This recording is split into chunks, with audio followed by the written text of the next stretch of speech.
has taken over. Let's go. It's Ferrall. Coast to coast. Steaks, chicks, stacks. You and I are going to make a lot of money. It's Ferrall, coast to coast.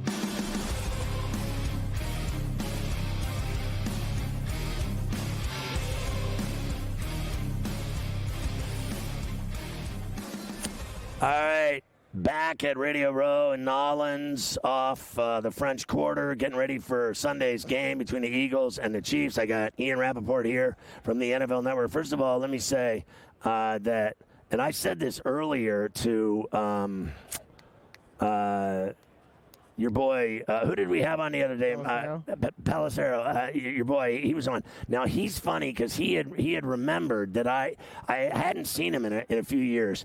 And I said, where did I see you last? And he said, you were smoking a cigar with Brian Dable in Phoenix on the sidewalk on a bench in the middle of downtown Phoenix. Definitely tracked. And I go, that's right. I saw you having a cigar. I was having the cigar with Dable. And I said to him that, and I said to Hyatt, the receiver of the Giants, the same thing I said to him, that I thought Dable was much cooler and better at his job when he was fat. I really do. Really? He won Coach of the Year. He took chances. They went to the playoffs. They won. And since then, he started eating salads. He lost 150 pounds. His wife obviously did it to him. She ruined him. Well, no, they have a big competition in the Giants organization to see who can lose the most weight. And he looks anorexic now. But he lost all of his swagger. He used to go to dinner with me. You think that was it? Well, I went to dinner with him. He still eats dinner. But no, he doesn't. He went to dinner with me. He doesn't eat dinner with you anymore. No, but he went with me, and we ate 15 bowls of pasta. And we drank 4 bottles of wine, and we left, and we were floating down the street. Then the next day, I saw him, and I said, we need to have a cigar.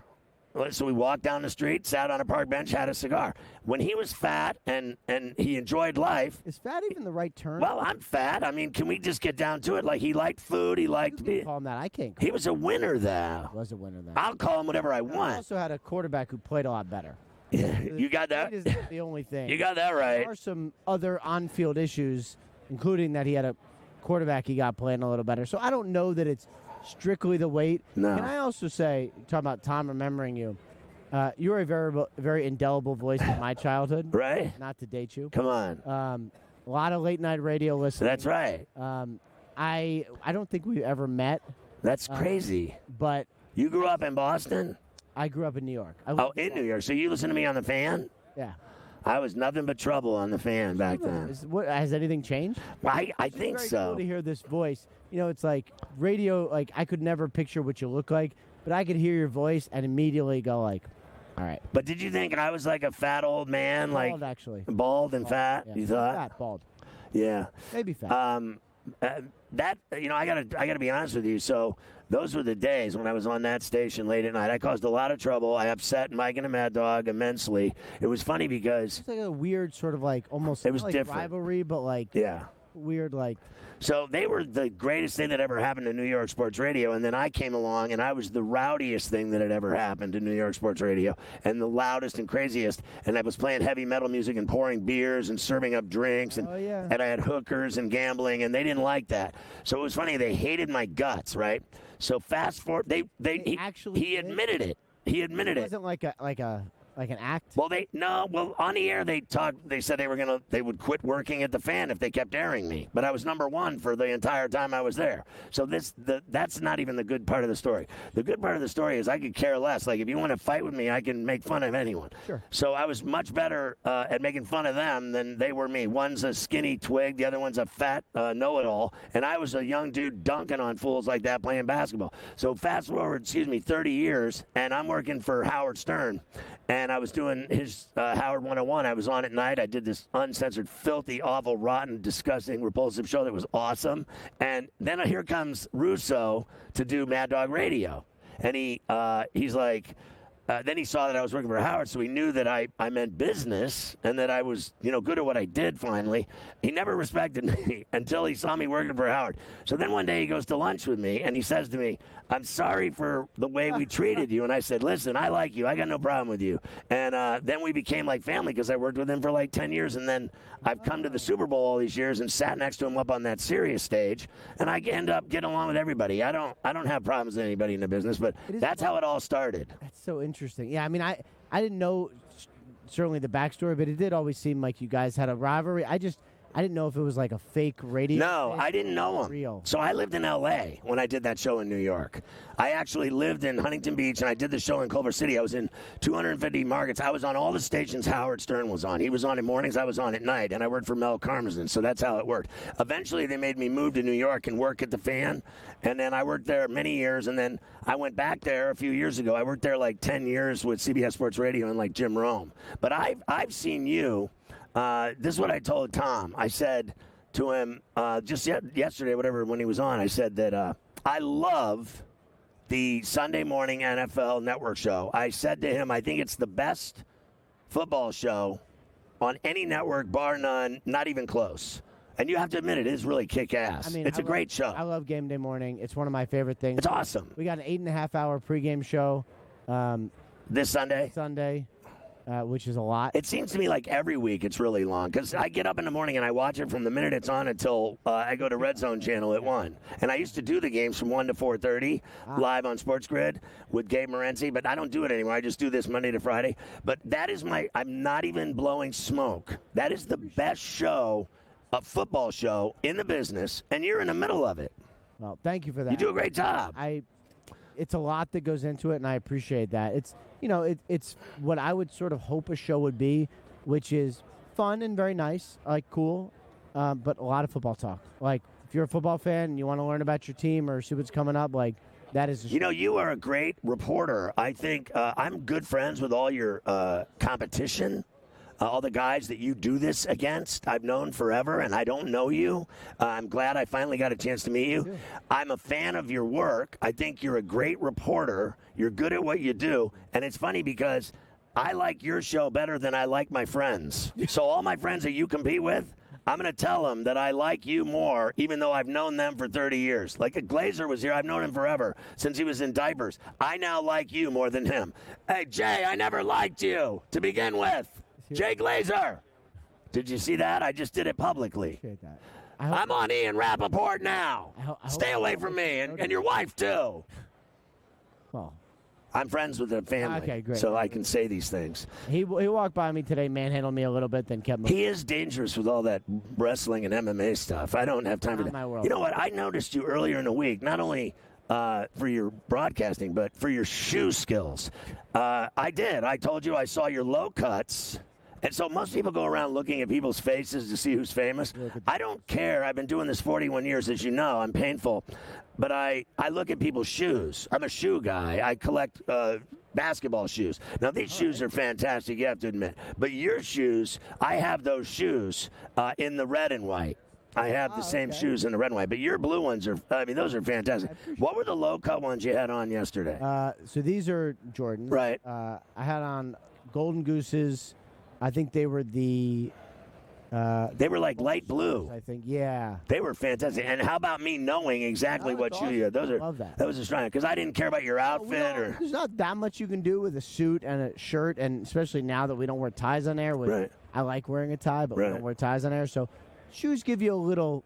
So I have to wear a blazer. When I came to the network, I started the network wearing blazers, and I wear one every day of my life. But I wear basketball shorts and slides when I do the show so that my onions are free from being tight in these jeans or dress slacks. I just wanted to tell you that. I hate wearing suits and pants. I really do. I wear no shoes ever. Unless I'm playing basketball. I love you, Ian Rappaport. Keep doing a killer job on NFL Network. You're awesome. Thank you for having me.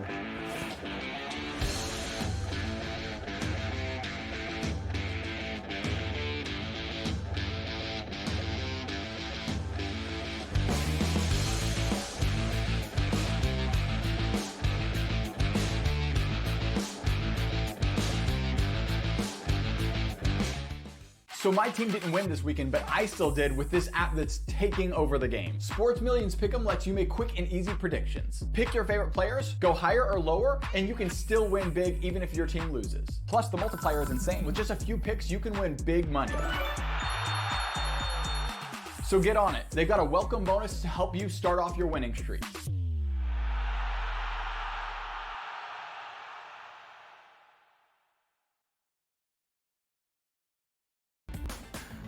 You want me to solve all this tush-push and fourth down malarkey that goes on with the officials? Here's a crazy idea. Get rid of the worst rule in the NFL, and that is forward progress. How about this? Where I knock your ass in the ground is where the ball goes, period. Let's end this whole conversation. Like, if I drop you back 4 yards, then you lost 4 yards.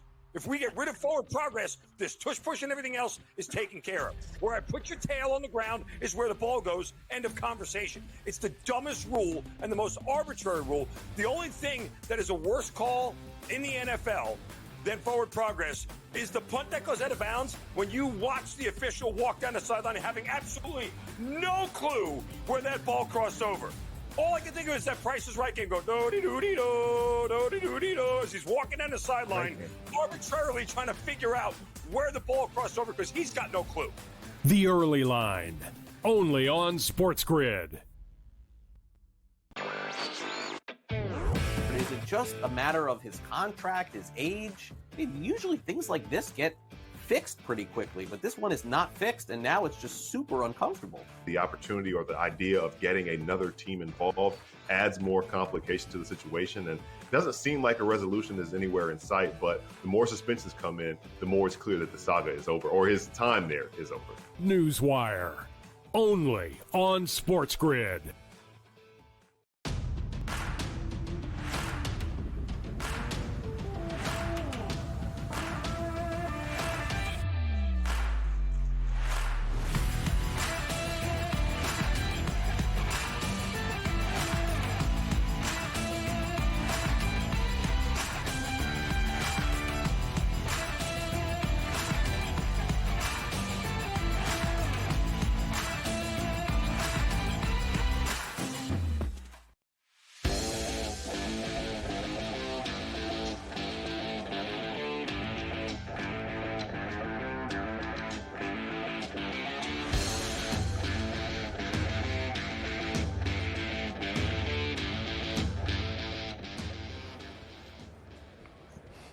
Back at Radio Row, can I get a look? Come here, Frank. Come here. Don't even mess with me. This is my man, Frank.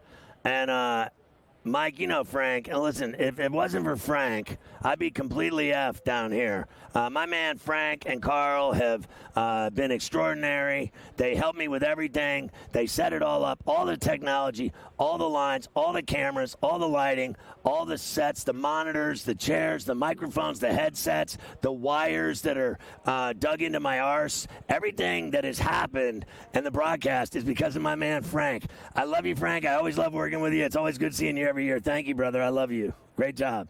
That's my man Frank, Carver High. I can't forget about the people that make SportsGrid go. We got to show them some love, as you know. Without them, we're nothing. And that includes Mafia, who's down here drunk, and he's eating a lot of Creole. And then my man, Luke, I am your father, who loves those Johnnies. All right, we got a lot to do. I want to get to tonight's games in the NBA. Just two things I wanted to bring up from last night before I do. Number one, did you see the Rockets pike at the end of that game against the Nets and let them score 6 points? I did. In the last 4.7 seconds to lose that game in Brooklyn? D'Lo with the killer three to finish them off. Number two, can you believe Portland? They've won 9 out of 10 after beating Indiana last night. They were dogs in all 10 games. They're 10-0 ATS in all 10, and they're 9-1 straight up. The Blazers are hot right now. I know, and we bet on them. And we bet on them last night and made money, so that was good. Why not stay on that hot ticket? There's been a couple of smaller trades today. Well, one isn't really small, but there's been some other trades today. Let me get you caught up on what's happened. The Bucks send Chris Middleton, A.J. Johnson, and a pick swap to the Wizards for Kyle Kuzma, Patrick Baldwin, and a second-round pick. Yeah, that's nice. Thanks, Chris, for all those years and helping us win that title. Why don't you go sit down there in D.C. with the Wizards for the rest of the season? Oh, that's brutal. Yeah, Oh, with his broken down body. My man never plays. He's always injured. What a steal for the Bucks to get Kuzma, who's young and can play and has been playing in misery down in the district with that crappy team. Now he's going to play with good players. You remember when he played like with the Lakers or whatever, and he was, they thought he was going to be a star, but then he went to D.C. for the bag, and then they sucked. Now he's finally going to play with, obviously Giannis and Dame time and better players, and I think he's going to be the beneficiary of this deal. I think the Bucks win the trade. I think Middleton's, he's peanut brittle. The Wizards made one other deal this afternoon as well, as they sent your boy Valanciunas to Sacramento. I like Valanciunas. He's a good piece. He's a good big to have. So he's a grown man. He's a grown man. The Lakers could have used him. The Lakers could have used him. New Orleans sends Daniel Tice to Oklahoma City. So out of down there where you are, Tice heads to OKC. Another tough player the Lakers could have used. Another tough player. The KD stuff, I told you about this already. KD does not want to go back to the Warriors. And the word on the street is now, if KD doesn't go to Miami, he ain't going anywhere, allegedly. What about Dallas? Do they want him? Does Dallas want him? It seems like that would be too tough of a deal to make in terms of stuff going back in the other direction. Right. That could be very tough for them to do. But KD is not going to play tonight. I know it says doubtful there. He is out for that game against OKC. And there's nothing wrong with him. I thought they were sitting him so they could trade him because they didn't want him to play and get hurt.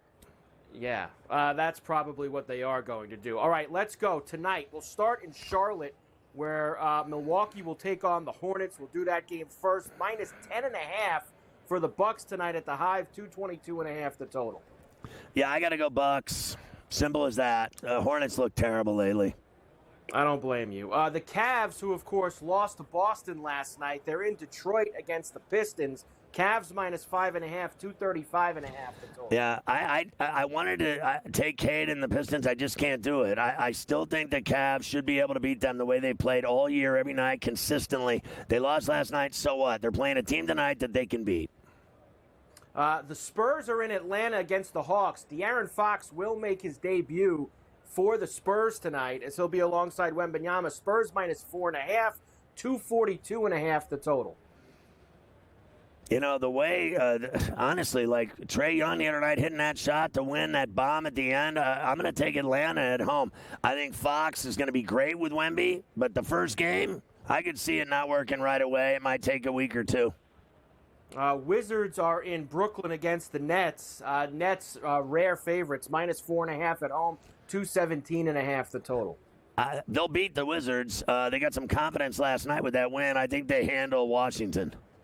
The Heat, who lost to the Bulls last night, are in Philly. The Sixers have been playing a lot better. They got Embiid. I'm sure Embiid ain't going to play tonight with a back-to-back. In fact, he is not going to play tonight. So you're going to have minus 1.5 for the Heat on the road, 219.5 the total. I still like Miami here. Yeah, I like the Sixers. I think the Heat are in bad shape right now. I'm going to go with the Philly tonight at home. Grizzlies are in Toronto against the Raptors. Grizz minus 10.5, 236.5 the total. Yeah, the number's too high for me. I like Toronto with the number. Memphis barely wins this game if they win it at all. Bulls are in Minnesota against the Timberwolves. T-Wolves minus 11.5, 226.5. I mean, the T-Wolves are so disappointing the way they screw up games. Give me the Bulls in the 11.5. I think Minnesota wins, but I'll middle it and I'll hopefully cover with Chicago. Chicago with the upset win the other night. Meanwhile, they've traded their whole team and yet they're still winning. Yeah, makes no sense. Warriors, of course, are looking to make a big deal. They're minus 6.5 in Utah against the Jazz, 224.5. They're so focused on making a trade. I'll take the Jazz and the 5.5. They're worried about who they're going to get by this deadline. Give me the Jazz at the Delta. They did it the other night. They lost by 1. They covered. We'll slide one more. The Pelicans, of course, got whacked in Denver the other night. They stayed there for a second game tonight. Nuggets minus 10.5, 238.5 total. Jesus, I feel like the Pelicans will cover tonight because Denver, it was so easy for them the other night. They probably think it's a tiptoe through the tulips. Give me the 11. All right. I got two others. We'll do that and some other stuff after the break. All right.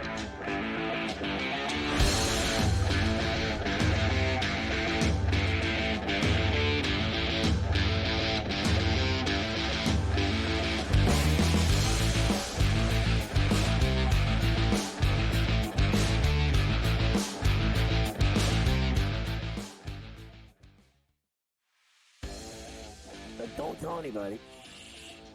I'm sick of coming here every year and talking about the Kansas City Chiefs. Look, remember a few years ago we were here, people saying, Andy Reid's going to retire. I'm like, no way. When you're riding Seabiscuit, Secretariat, when you're riding a horse that you know can win, who would jump off that? Ferrall Coast to Coast, only on SportsGrid. My mom, she was a professional ballet dancer. My aunt played professional tennis. My dad played football at Pitt when they won a national championship. My sister ran track at Stanford. So it's just kind of in my blood to love all sports. And so I've always obviously loved golf, but it's been nice to kind of branch out a little bit more and get into different sports and different topics and not just always do golf. Only on SportsGrid. I have no idea how to categorize what Mavericks GM Nico Harrison pulled off, Joe. All I know is that he shipped off Luka Doncic without telling Luka about it. If you thought conditioning was a problem for Luka, wait until you get a load of Anthony Davis tripping over air and then missing 40 games because he's like Glass Joe. The Early Line. Only on SportsGrid.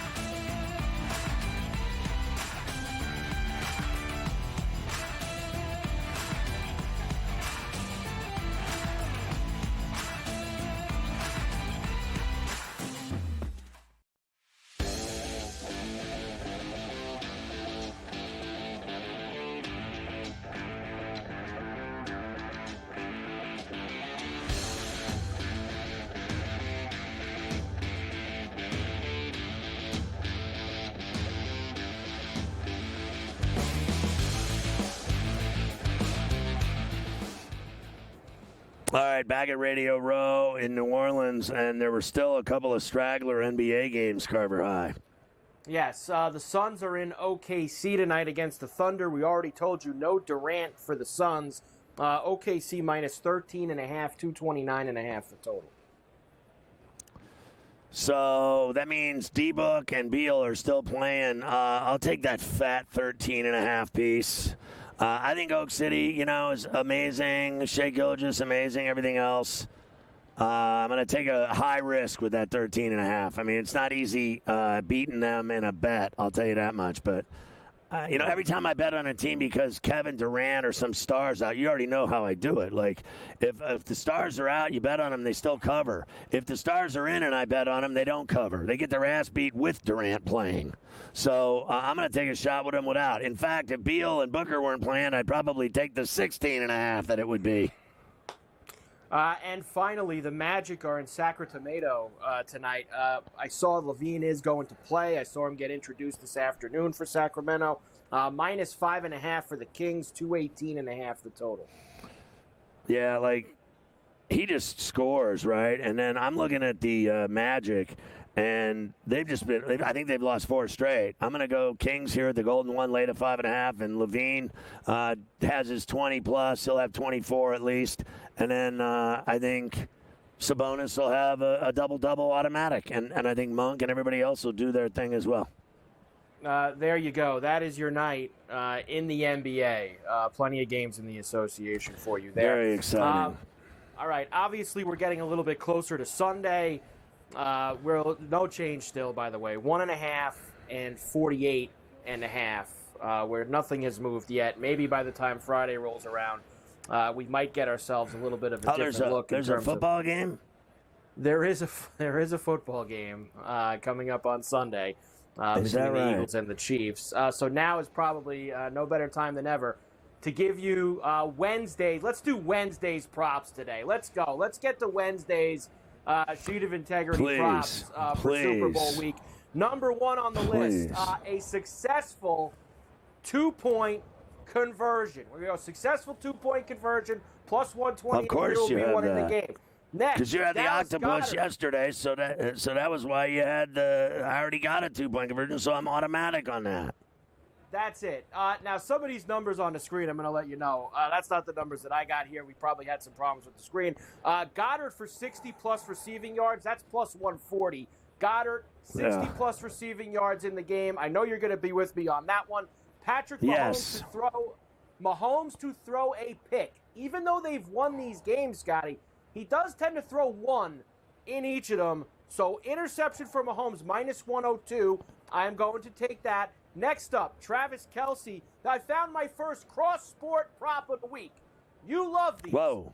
The Lightning and the Canadians are playing on Sunday afternoon before the Super Bowl. So, Travis Kelce receptions over the total goals in the Lightning and the Habs, who are both playing the second leg of a back-to-back and are going to be looking to get the hell out of town with 2 weeks off for the NHL for the Four Nations. So we're going to go Kelce catches over the total goals in the Tampa Bay Montreal and their total game. goals.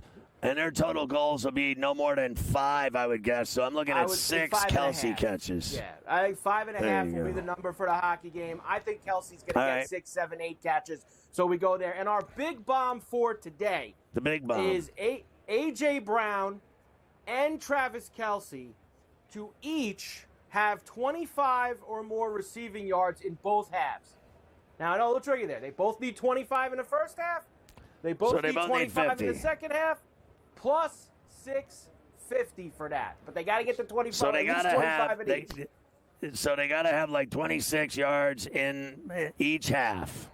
Yep, 25 in each half. And that, right on the number. And that was 21 to 1. That was 21 to 1. That is plus 650. Like I said, some of those numbers on the screen are some of the numbers are whack. Luke was drinking all night, and he was drinking all night with the Johnnies. Wow. He was up till 5 in the morning. Things happen with the monitor.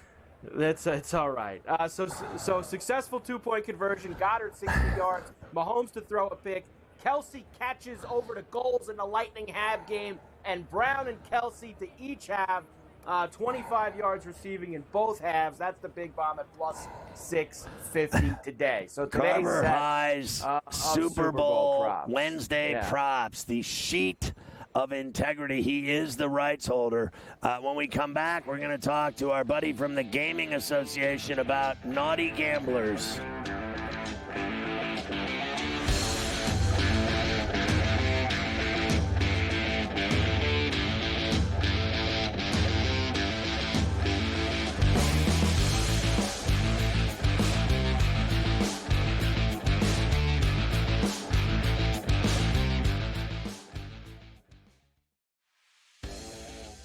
Don't tell anybody.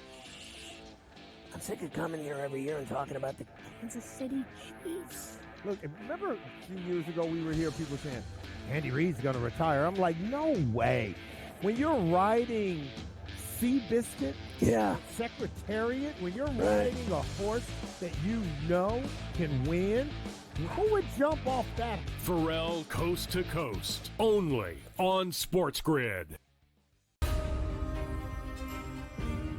My mom, she was a professional ballet dancer. My aunt played professional tennis. My dad played football at Pitt when they won a national championship. My sister ran track at Stanford. So it's just kind of in my blood to love all sports. And so I've always obviously loved golf, but it's been nice to kind of branch out a little bit more and get into different sports and different topics and not just always do golf. Only on SportsGrid. I have no idea how to categorize what Mavericks GM Nico Harrison pulled off, Joe. All I know is that he shipped off Luka Doncic without telling Luka about it. If you thought conditioning was a problem for Luka, wait until you get a load of Anthony Davis tripping over air and then missing 40 games because he's like Glass Joe's. The Early Line. Only on SportsGrid.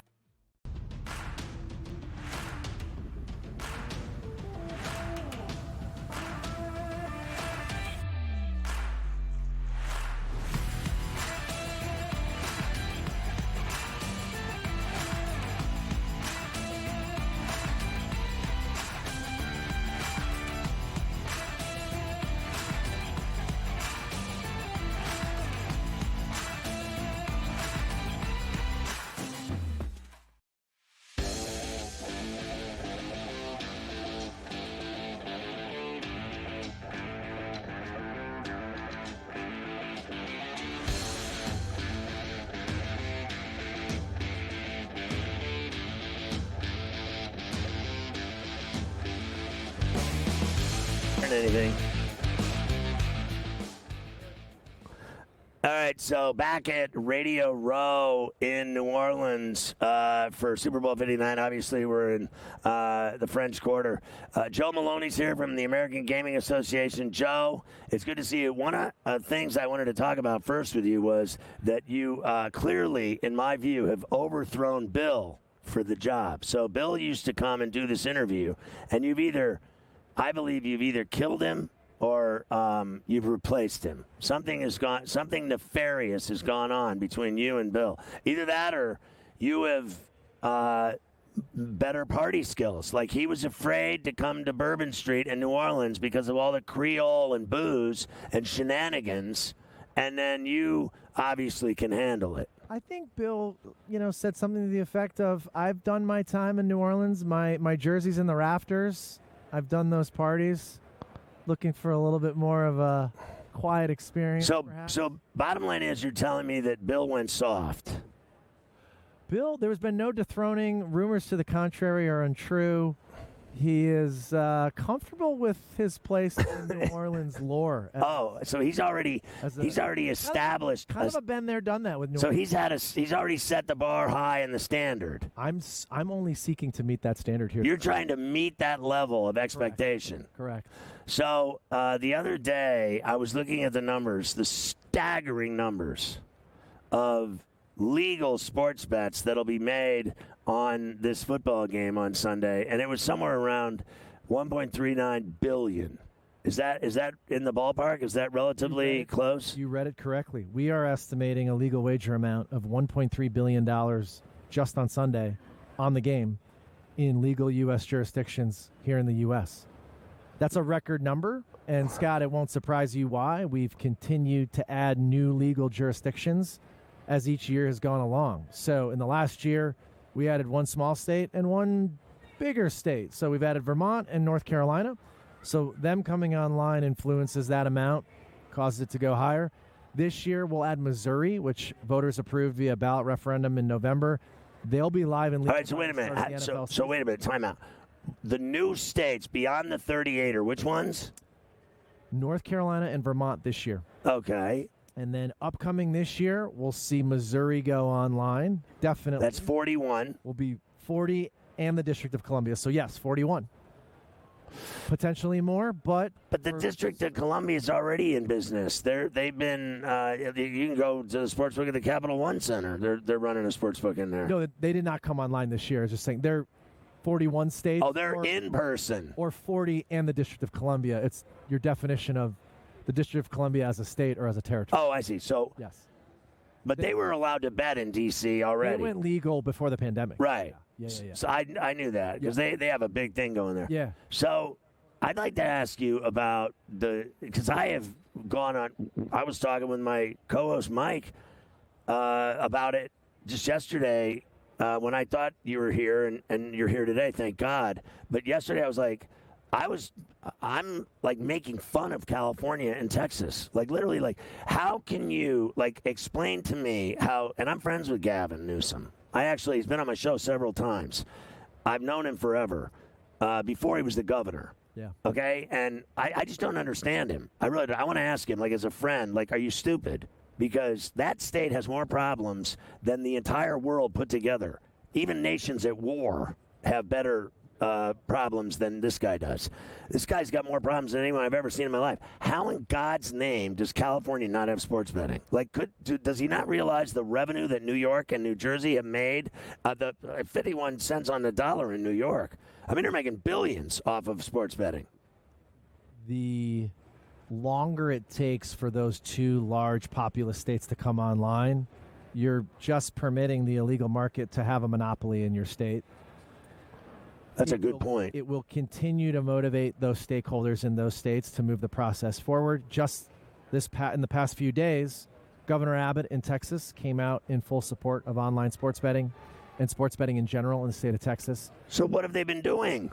They've got to work through the Legislative Assembly, the General Assembly, and the same process will move forward in California in due time. It never has. We've got multitudes of stakeholders that are really important to the process in California, specifically tribal casinos. There's a lot of terrific legal regulated gaming. Some of the best casinos in the world, I've been to them, are in California. So there's a process that's going to work itself out. In a state such as California, as the law dictates, it's got to go to the voters first, and they've got to approve a referendum. They tried that a couple years ago. It did not pass. So now they've got to go back to the voters. Fantasy Springs? I've been there, down in Palm Springs. Yes. It's in Indio. I've done events there, golf tournaments there. I've gambled there. Is it the same thing in Florida, like with the Miccosukee and the Seminole, that they were allowing gambling, but they've never allowed sports betting, and now you can actually sports bet at the Hard Rock in Hollywood, only in person? Yes. You can also download the Hard Rock app in the state of Florida. And do it. Now wager on. Well, when is everybody else going to be able to jump on board? So it's a good example of where through dialogue with tribal nations and through dialogue with regulators and elected officials in those states, we arrived at a solution in Florida that's working, that's generating a significant amount of tax revenue for that state. It's protecting consumers from the illegal market. We can certainly achieve that in California and Texas. It's going to require a little bit more patience, but it'll happen. Because I've worked with the Miccosukee. I've done a lot of shows for them on their properties. Do they get upset about what potentially would damage their revenues, obviously, as if the big heavyweights came into the state? Do they get upset about it? Is that what the fight is about? Yeah, no, I don't think that's what the fight is about. I think that the discussion, and I wouldn't characterize it as a fight, I think the discussion is California has a system set up where legal regulated gaming happens as a result of tribal compacts and partnerships with tribes. And the thinking is if we're going to expand legal gaming to include sports wagering, it's going to include the tribes. And so it is a discussion right now. So they still win. It is a discussion right now between those in elected office, those in the regulatory community, and the tribes and the legal sportsbook operators determining what is the best way to bring consumer choice, competition, and really compete with those illegal market actors. And like I said, it's just a multitude of stakeholders. So California and Texas both represent states where that discussion and dialogue just takes a little bit more time. Let me ask you.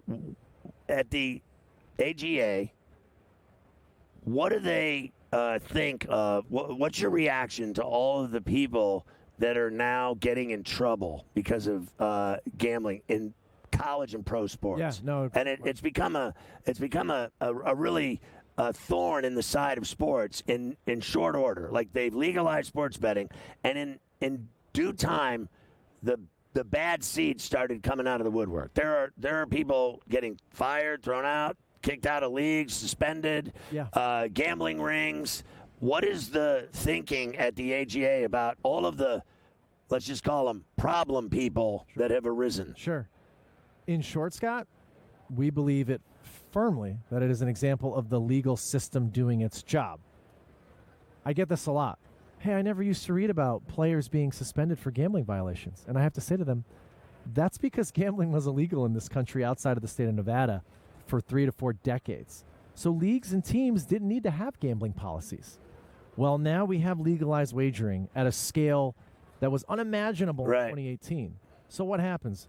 So the leagues now, here we are in Radio Row, the leagues go into business with legal operators. They share information. They monitor betting patterns for irregularities to ensure integrity. Rules get enshrined and memorialized in collective bargaining agreements with players' unions. And so now we have a bunch of stakeholders that aren't legal sportsbook operators. They're in business together, and they got rules, and you got to follow rules. And you either follow the rules or you'll be crucified. Joe, great stuff. Thanks for coming on Coast to Coast. I love you.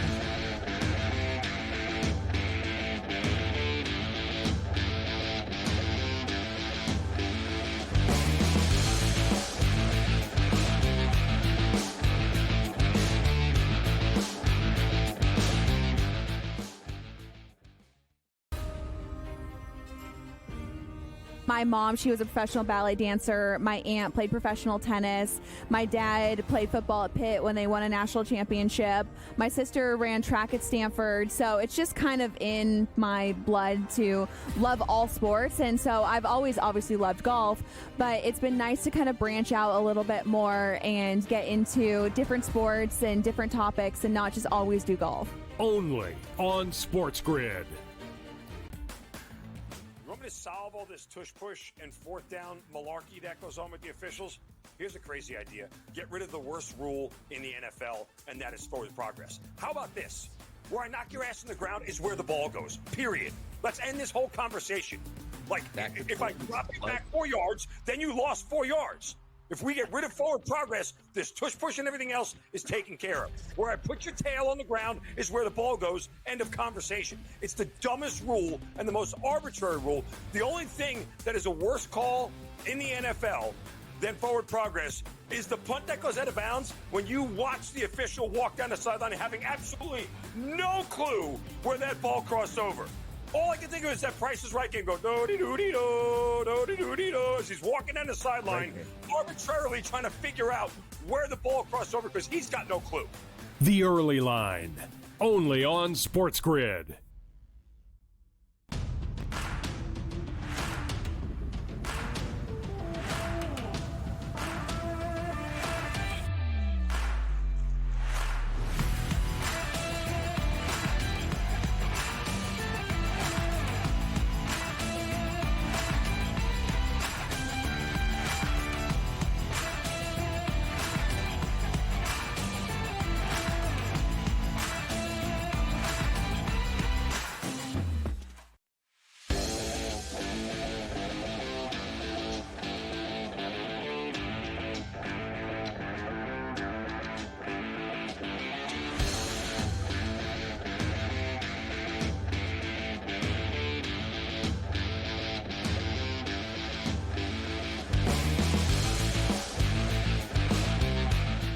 And we are back for Coast to Coast here on a Wednesday. We will get back to Scotty down in New Orleans, of course, Super Bowl week, Chiefs and the Eagles, but it is a golf Wednesday, so we got to get a couple minutes in here because we have the People's Open, the Waste Management Open out at TPC Scottsdale. Everybody's going to be going nuts all weekend long, one of the best tournaments of the entire year. So, of course, Cam, the Prime Minister Stewart's got to get in here. We got to give our picks for this big-time event. Cam, it is great to see you. As always, none of us had Rory last week. Of course, when Rory went, when guys that are in single digits win, Cam, nothing's ever going to go well for us.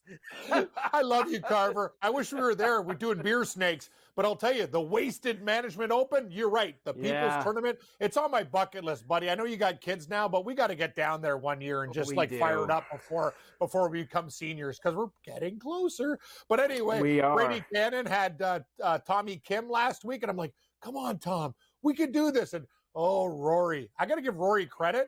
This TGL stuff, not being involved with the live stuff as much, has really helped his mental game. And Carver, if he hits wedges and putts like that, he's going to win a lot. Yeah, he certainly is. There's no doubt about that. Let's get to the Waste Management here, Cam. So, listen, we got a tough one here because, once again, Scotty's playing. And he's like plus 280, plus 300, depending on where you're down. I mean, it's an absolutely stupid number for a guy who said he was still knocking off rust and finished T8th last week at Pebble. He's knocking off rust. That is one hand. Top 10. So it's gonna be very, very difficult here for that one. Look, Stewie was on yesterday, and he gave me a bunch of these numbers 9 of the last 10 winners had a prior finish at TPC Scottsdale of 7th or better. 13 of the last 14 winners have finished in the top 10 in one of their previous 5 starts before winning.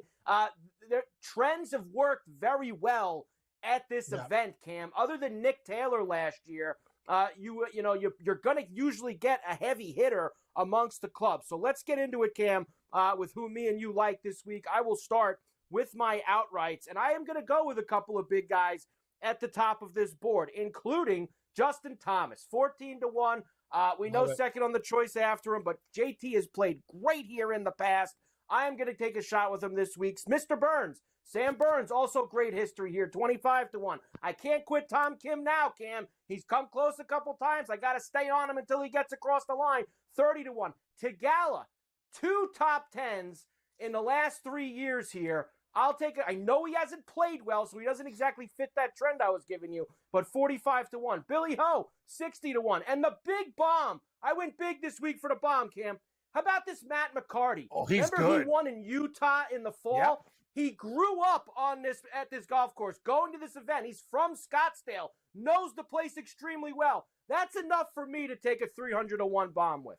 I love you, Carver. I'm going to sprinkle on Jake Afternoon Nap at 180, but let's roll. We have 3 of 6. Half, buddy. Tommy Kim, almost won last week. Yes. Sahith Theegala will love this type of tournament. He doesn't care if people are getting wasted. He likes the party, 45. My boy, Højgaard, he actually played really, really well, Carver, but then he faded a little bit, but I'll take him at 60. Billy Ho, I'm with you at 60. Ashkay Bhatia, the left-hander, and Novocaine. Andrew Novak at 90-1. He's my new Eric Cole. Now I went from Colcane to Novocaine. This guy is good, man. Cam, he's good. He's been awesome. He's been finishing in the top 10, top 20 every single week, and still getting you at a 90-1 price. Now I do have Novocaine on my board right here for my placements. Let's go. Matsuyama with a top 5. He's won here twice at plus 360. Billy Ho, top 10, plus 450. Nick Taylor, a winner here last year, runner-up the year before, always plays well in the desert, 5-1 for a top 10. Ricky Fowler, top 20 at plus 250. There's Novocaine, top 20 at plus 260. And how about Joel Damon for a top 20 at plus 650? That McCarty kid I'm going to play at a top 20 at plus 600 as well, Cam. Dangerous Damon. I love it. Top 10, I'm with you. Justin Thomas, I'm not sure if he's going to win, but I can tell you one thing, he's going to be close. Plus 160. And you know who plays great at these courses?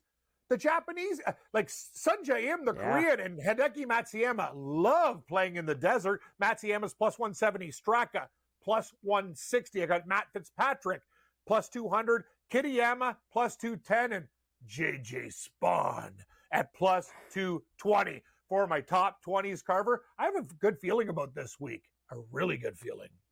JJ Spuds, huh? You got JJ Spuds involved this week, your boy. We finally have an event where we're not doing 2 or 3 sets of first-round leaders. Everybody's at the same track this week Love at it. TPCs. You know what that means, Cam? That means the numbers are bigger, and we can actually play some real bombs. Let's go. Nick Taylor at 60-1. There's Novocaine again, 70-1. Chuck Hoffman at 75-1. Daniel Berger at 80-1. Adam Hadwin, 100-1. Matt McCarty, 120. And how about Skins? Shirts versus Skins. Cam, He's awesome. 100-1 for a guy who had a couple first-round leaders last year. I'll sign up. 300-1 for Skins. You sold me. Shirts versus Skins. I'm in for a skin. Let's go. We got posted. Does the postman deliver at 60-1? Maybe. Novocaine going to see the dentist at 70. Hoffman. He loves it. Hey, this is his tournament, Carver. He is Waste Management sponsored. 75-1. Ashkay Bhatia, 75. We got Spawn at 80. And you know me. I love my afternoon nap. 120-1. Jake Knapp. And I'm going to sprinkle on Skins versus shirts, I guess. That's quickly, shirts Cam. Skins. Yes. Not only do we have this, Liv is playing their first event of the year in Saudi Arabia. Now, here's the board that you're going to have. Here's who I'm going with. I only played a couple. It's under the lights, Cam. How can you possibly cap this? They're playing in the dark. I'm taking Brooks at 16-1. I'm taking Puig at 22-1. I'm taking Caleb Surratt at 70-1. Brady's on Cam Smith, Peter Uihlein, Brandon Grace. Who do you have at Liv? I got the Puig too, buddy. I'm with you. I'm putting a lot on him. This guy is good, and I also have Smith. Let's rock, buddy. And how about a little bit of sprinkle of Uline, too? Let's do it. 2 Americans and a Spaniard. Let's rock. I usually do to live with Brady every week, and obviously it's Super Bowl week. We're barely getting the golf in as it is, so I wanted to make sure we got Brady's live plays out there as well. Cam, we got a lot of golf this week. We're back, baby. Let's go to the window big time. The Waste Management Open. Cam Stewart here on Coast to Coast. Back to New Orleans right after this.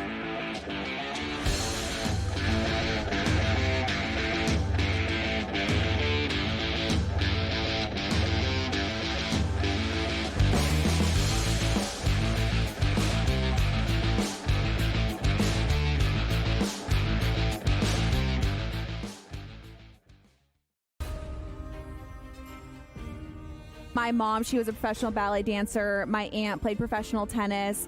My dad played football at Pitt when they won a national championship. My sister ran track at Stanford. So it's just kind of in my blood to love all sports. And so I've always obviously loved golf, but it's been nice to kind of branch out a little bit more and get into different sports and different topics and not just always do golf. Only on SportsGrid. To solve all this tush-push and fourth down malarkey that goes on with the officials, here's a crazy idea. Get rid of the worst rule in the NFL, and that is forward progress. How about this? Where I knock your ass in the ground is where the ball goes, period. Let's end this whole conversation. Like, if I drop you back 4 yards, then you lost 4 yards. If we get rid of forward progress, this tush-push and everything else is taken care of. Where I put your tail on the ground is where the ball goes. End of conversation. It's the dumbest rule and the most arbitrary rule. The only thing that is a worse call in the NFL than forward progress is the punt that goes out of bounds when you watch the official walk down the sideline having absolutely no clue where that ball crossed over. All I can think of is that Price is Right game go do-de-do-de-do, do-de-do-de-do, as he's walking down the sideline, arbitrarily trying to figure out where the ball crossed over because he's got no clue. The Early Line, only on SportsGrid.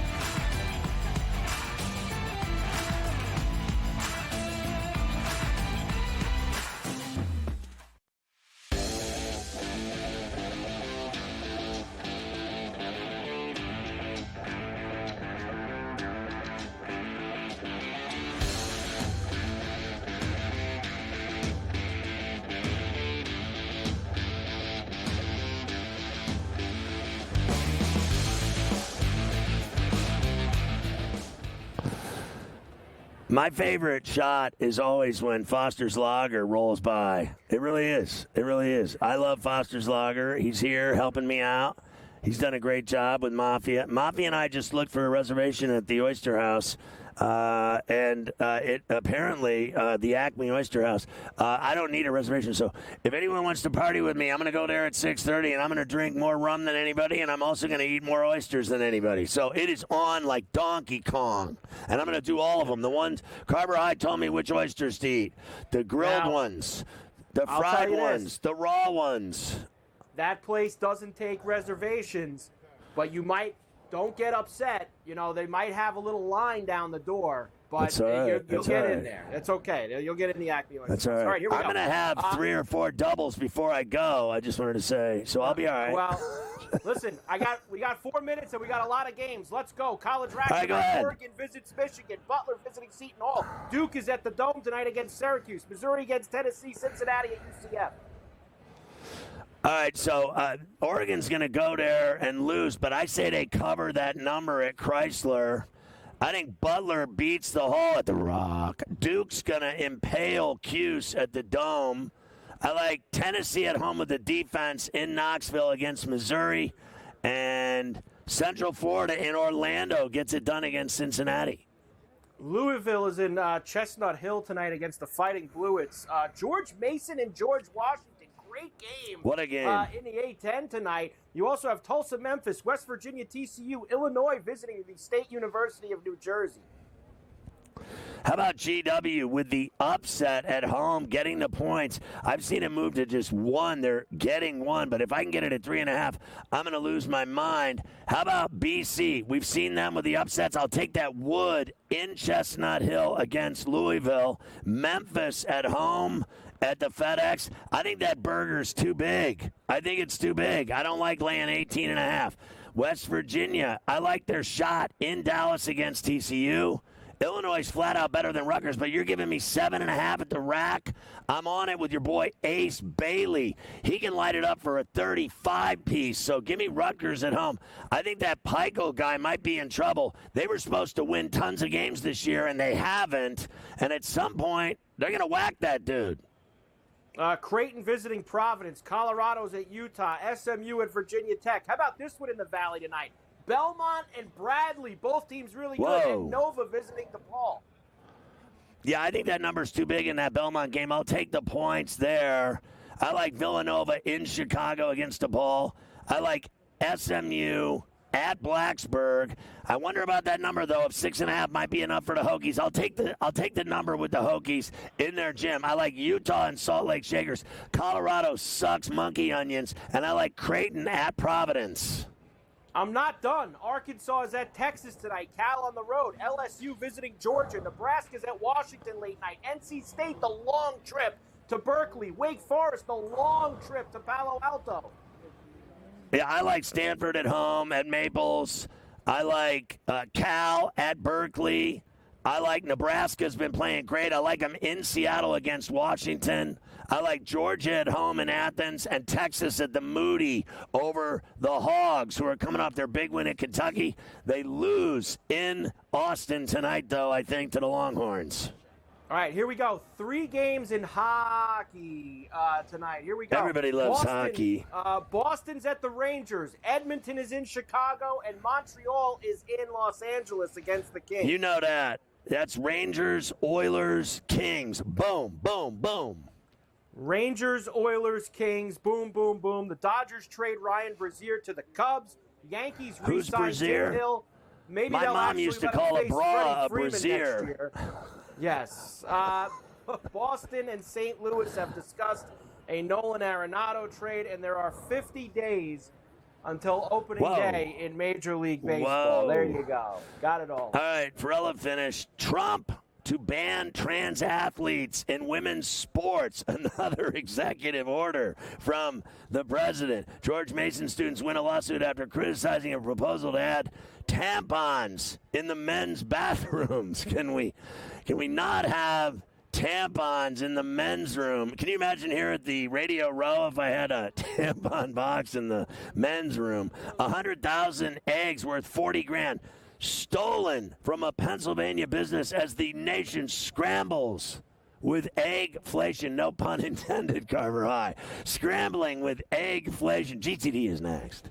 We'll see you again tomorrow from Radio Row in New Orleans on Coast to Coast.